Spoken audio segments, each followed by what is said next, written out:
Hello, today on hashtag Debt Free Journey, we are interviewing Quinton Childs, better known as Q, from Chicago. I love your sweatshirt that you have on there, Dream, Plan, Execute. And what we are going to ask Q today about is kind of what's going on and how he's trying to get rid of his debt. So where did your debt start and what's your plan to get rid of it? It started a long time ago. The last existing debt that I have right now is student loans, which is the major one. It started back in 2010. That's when I graduated from college. And I just, they'll give you a year when you get out to start paying it back. So I let that year go out. And I also let another year go out and another year go out and another year go out. And I just never paid them any money back. I deferred it a couple times. And then after that, I just ignored it. So after I ignored it, Sally Mae hit me up like, all right, we're going to take this right out of your check. So I started getting my wages garnished. They were garnished, taking whole tax returns, taking a percent out of my check each week. And I felt every bit of that. So I let 1 year go out like that because I was still stubborn, thinking it would just go away. Year number 2, same thing. Took the whole tax return, hit my check every week. And I just got tired. I got tired because I'm like, okay, I'm never going to survive off of this. And it's going to keep adding up. So I just made the decision in 2016. Because it went from 2014 all the way through 16 is when I finally decided to pay them back. Okay, so let's start. Where did you go to school? I went to Lincoln Tech. Now they go by Lincoln College of Technology, but Lincoln Tech is pretty much a trade school in Melrose Park, Illinois, which is 15, 20 minutes from Chicago. And I took the electronic systems technician program, so the EST program, and I got an associate's degree. I have my associate's degree in applied science. So it was a 16-month program. It was like a 2-year degree. Okay, awesome. And do you mind us asking how much your student loans were at the beginning? So they started off, like if I would have just paid everything on time and didn't let that interest rack up, the overall balance was supposed to be $16,000. Okay. For the whole 2 years, so like $8,000 a year or $8,000 per 8 months. Okay, so that's not bad. 16,000 total, but when I ignored everything, of course it doubled. So I looked at like $30,000 down the line. So I let the interest roll over that bad. When I was ready to pay them back, the loan added up to about $28,000. So I went from 16 to 28. It added a whole nother $12,000. So, and you didn't understand. Bad. I'm sure you didn't understand that this is how this will work out. Okay, so you graduated from school. Congratulations with your associates. Thank you. And in a very good field, right? I mean, a field that's high in demand, owing $16,000. That's cool. Yeah, for 2 years to pay them back, and then they started garnishing you. So you allowed them to take money out your check. You allowed them to take money from the IRS before you finally decided enough is enough. And at that point, you owed $28,000. Yep, exactly. Wow. That. You're correct. Okay. So now you're like, I owe $28,000, and you've decided that I'm gonna try to pay it back. But how? That was one of the tougher decisions because I'm aware how powerful the internet is and how Google is your friend. So before I started asking like actual people, I just jumped clean on the internet. Like I hit Google and then I said, I just typed in how to get out of debt or a fastest way to get out of debt or how to pay off debt, stuff like that. And of course, Dave Ramsey popped up. So that's when I found out about him. And when I found out about him, I dived, like I dove completely into all of his teachings. Like I was completely engulfed in everything he was talking about for maybe a couple years. Like I still listen to him to this day, but I'm not as into it as I was. But you can ask my girlfriend. She used to be like, "You listening to Dave again?" Like his name was a swear word in the house. She like, man, you and this Dave Ramsey. Who's this Dave Ramsey dude? You study listening to him. You always listening to him. Like, who is he? I'm like, you should probably listen to him too, but he's gonna help me figure this situation out right now. Okay. Okay. And yeah, listen to all his podcasts. I ordered I didn't order it. I bought it from Half Price Books, the Total Money Makeover. Paid Okay. like $6 for it there, and then I just started taking the baby steps and going from there. Okay. So I love that you bought Dave's book from Half Price Books, right? So, Yeah, so here definitely. you are, you know, I wasn't paying whole price. I'm being cheap, being frugal right now. yeah, you got to be frugal, right? You got to be frugal. You know what? I think maybe though, I think I'm going to go out now that Dave has got me there. I think I'm going to go and buy the book for real because Dave, I Yeah, think I owe it to you, right? Okay. So, just for support purposes. right. So you finished everything. You went through all the baby steps, and the last thing is tackling the debt. So you got the information. Okay, that's great. The information really doesn't keep us moving. How were you able to implement it? I mean, did you just have extra money? Like, how did you figure out, you know, how to do the debt snowball and pay off the smaller debts to the larger debts and get the emergency fund? Like, where did the money come from?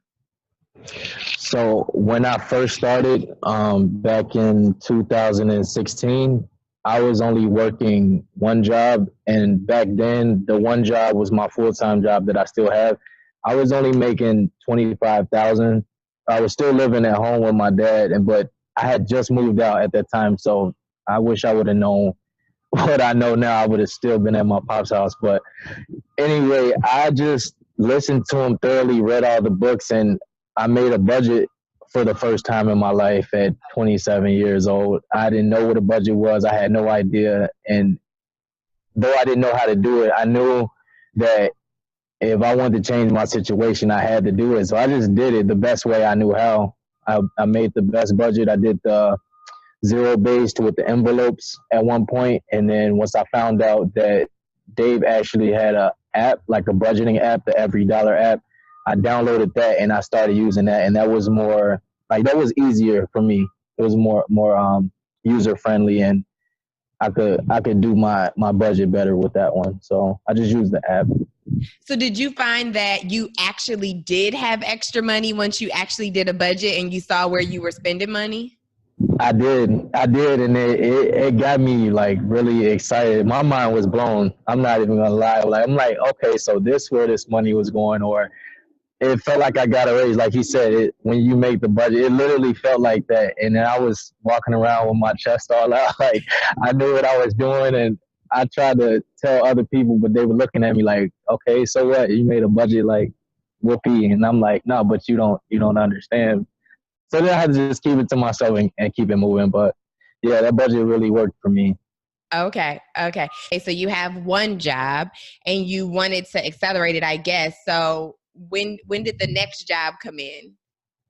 The next job came in probably between 6 and 8 months after I started the snowball. So I just had the one job making 25,000 a year, which is nothing. So I Okay. picked up the second job. I went and found it and started at the rec center part time. Okay. Mm-hmm. Okay. And now you have another job? Yeah. So I went from the dealership from 2016 to now. I've gotten 4 different raises. Okay. So that says something, I think, about my focus, because I've been so focused. Like I've been looking for any and every way to make some more money. So whether that's talking to upper management to see what other positions we have throughout our 50 locations, I'm willing to take whatever to make some more money. And they've looked out for me because I've been with that company for 9 years. Okay. So you got the degree, but you work in a different field. Exactly. Okay. So what is your main job? My main job, I am a grounds manager at a car dealership. Okay. So I have a group of porters that I overlook and just maintain the upkeep of the dealership as far as shipments go and import and export of cars. And it's a bunch of moving parts with it, but I just have a group of people that I manage. Okay. So you at your current job have gotten 4 raises. Mm-hmm. Okay. So you were like, okay, how can I make more money in my current job? Right. And then Exactly. how Before can just leaving. okay. And then Before just leaving, because I've been there for so long, and like I really like the company. I have other like savings accounts with them, so I don't know. I'm just thinking a little differently before I take that step away.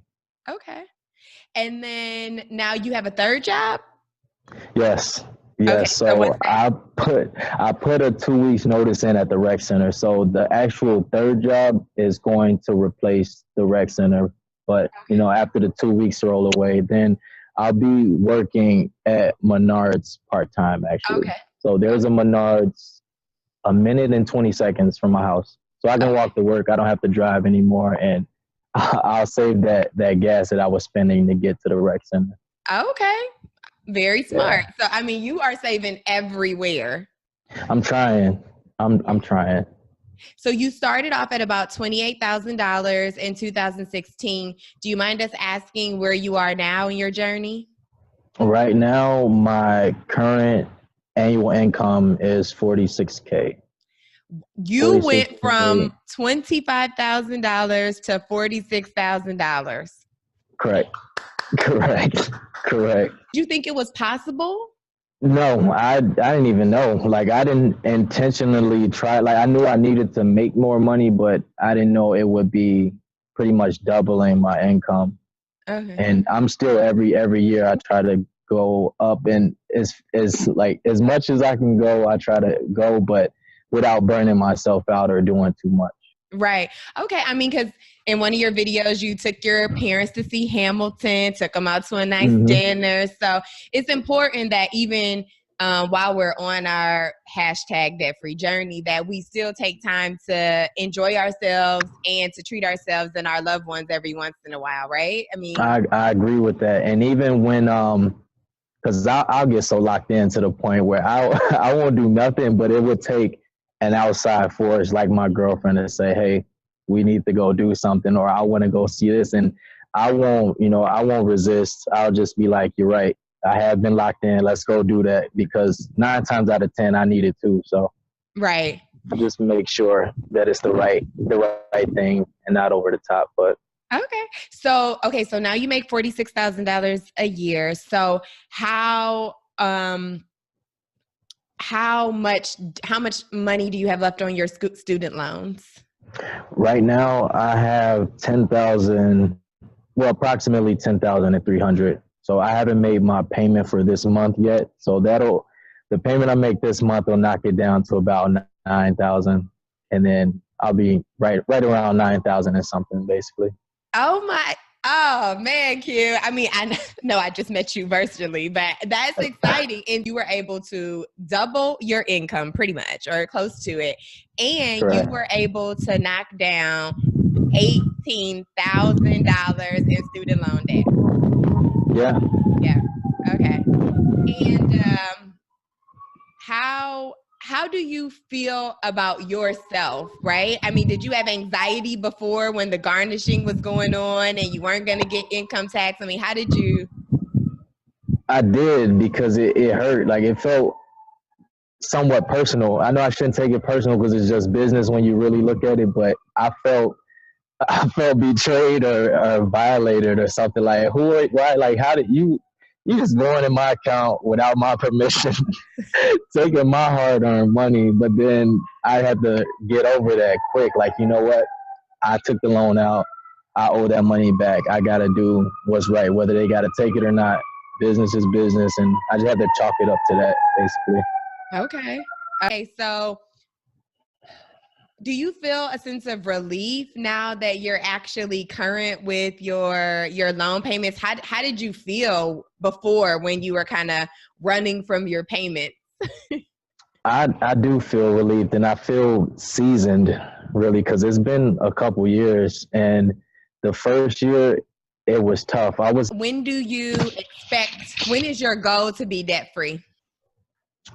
If I stay on the track that I'm on now, my trajectory leads me to February of next year, but part of me just want to be done this year. I really want to be done because 9 grand, we still got 9 months. I know I can't make $1,000 a month, but I feel like I can manifest something crazy into my life just based on my focus. So, um, February, realistically, February 2020, but whatever happens, happens. I'm just going to keep, being aggressive with my payments.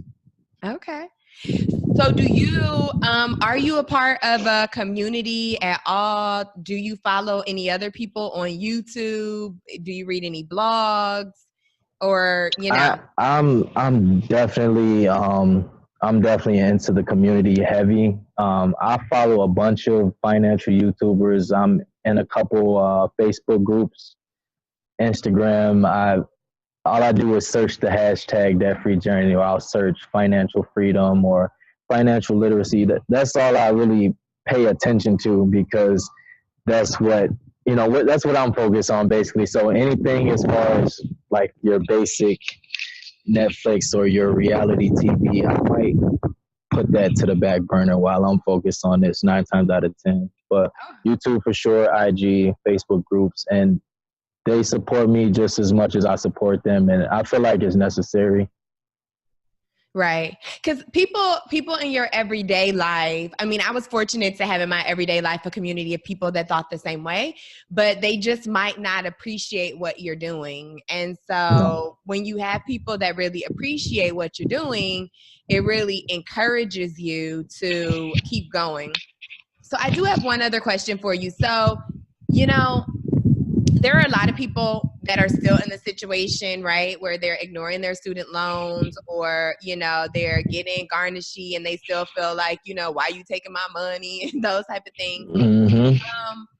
What was that first phone call like? Did you call them or did they call you? Like what, Yeah. Because, yeah, I mean, it's hard to make that first call when you owe people money.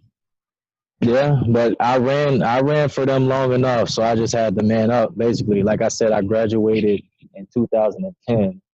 So 2010 to 2013, they've been emailing and calling, and then they started taking action by taking the money back in 2013. So it's like you chased me, now I got to chase you. I did my research, looked up how to get out of debt, and I started calling them. I found all the numbers I needed to find. I called the school. I said, let's take care of this because we'll both be happy when it's over and done with. What does being debt free mean to you, and what's going to be your next goal? It's funny you asked that because I've been thinking hard about that. Like I know eventually I'll be out of debt, but I know Dave say third baby step is to save up 3 to 6 months of living expenses, but I feel like I want to save up and try to like switch careers. That's my thing. It's like I'm not, satisfied with either of my jobs. I pretty much tolerate them, to be honest. And I don't want to continue doing work that I don't care about. Awesome. And what are your goals with your videos? I mean, do you want to be an influencer? Are you just doing it for accountability? Like, why are you making videos on YouTube?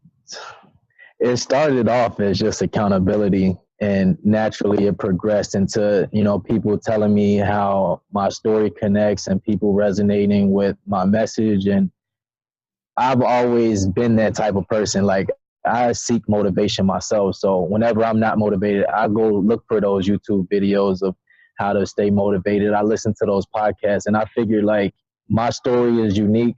I've been through enough adversity that I have a story myself, and with my age and my ethnicity, people would, it'll be more, it'll resonate. I feel like more because I'm young and I'm black, and we don't see too much. Sadly, we don't see this too often in our community. Like we see it, it's happening. Like we have prosperous and very, very bright African Americans, but as far as finance, we're pretty much the worst when it comes to our finances. And not even to slight my people, but we're really bad with our money. We spend money like it's nothing. Mm-hmm. And I want to show that not all of us do that. And somebody, you know, if you listen to somebody who's been through it, then maybe that could open your eyes. That's pretty much it.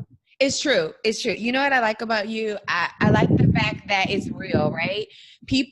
I did an interview with a guy last night. He's a police officer in New York City, young guy, about 27.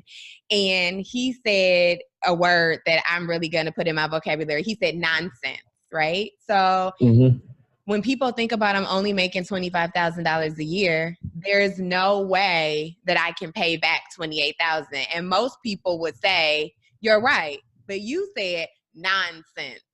Exactly. I wasn't going. I couldn't go anymore. Yeah, and it is. So, you know, when people are already making a decent living, right? If people have advanced degrees, right? I mean, sometimes they're in this situation too, but it may be a little easier for them to see that they have extra money. But at $25,000 a year, you don't have much extra money. No, not at all. Still decided that you were going to buy back your freedom. And I think it's awesome. So I want you to look into the camera and I want you to give a 30-second message to somebody that is just like you, making $25,000 a year with more than $28,000 in student debt. Tell them what they should do. All right. So if you want to really, really get out of debt, in my personal opinion, is the best thing to do is the best thing for you currently and for your future self. You literally just have to take time out to make a budget. That's the thing that helped me most, to realize where I was spending my money, to realize like where every dollar was going. So make a budget and just know that it's going to benefit you more than you realize now in the future. Taking care of your money is very, very important, whether you make $25,000, whether you make $100,000. Just pay the debt, get it over with. You'll be able to sleep better at night. I'm a prime example of that. Whatever you can pay, if you can pay $10, if you can pay 20, it don't matter the amount you're able to pay. All of it adds up, and all of it will get you closer to that ultimate goal. That is awesome. And we can trust what Q says. He increased his income from $25,000 a year to $46,000 a year. And he took his student loan debt from $28,000 down to, after this month's payment, $9,000 a year. We want to thank you for sharing your story with us today on #DebtFreeJourney.